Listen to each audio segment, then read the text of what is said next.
ममता और अखिलेश की इस मुलाकात पर बीजेपी चिराग है। शाहनवाज हुसैन ने कहा कि कोई भी आए और जाए लेकिन सरकार बीजेपी की ही बनेगी। हमारे साथ बीजेपी के राष्ट्रीय प्रवक्ता और बिहार सरकार में मंत्री शाहनवाज हुसैन, उनसे बात करते हैं। सर, ममता बनर्जी जो है वो अखिलेश यादव के साथ मिलकर चुनाव प्रचार फोटो खिंचवाएंगी, फिर बंगाल लौट जाएंगी।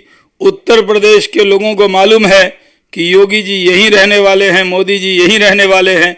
जिस तरह का बेहतरीन शासन उत्तर प्रदेश में भारतीय जनता पार्टी ने दिया है, उसको उत्तर प्रदेश की जनता भूल नहीं सकती।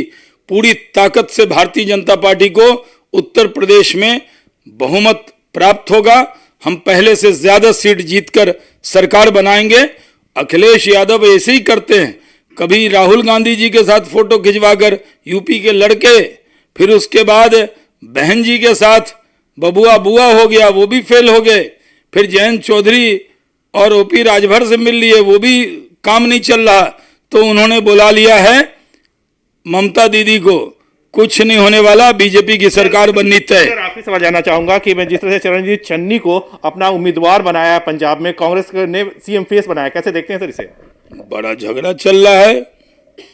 नवजोत सिंह सिद्धू के चेहरे पे बड़ी उदासी है और कांग्रेस एक दूसरे को पराजित करने में खुद ही लगे हुए हैं। पंजाब में भी भारतीय जनता पार्टी एक अहम रोल अदा करेगी। बहुत धन्यवाद। काश गुप्ता के साथ विनीत कुमार, न्यूज़ 18 दिल्ली।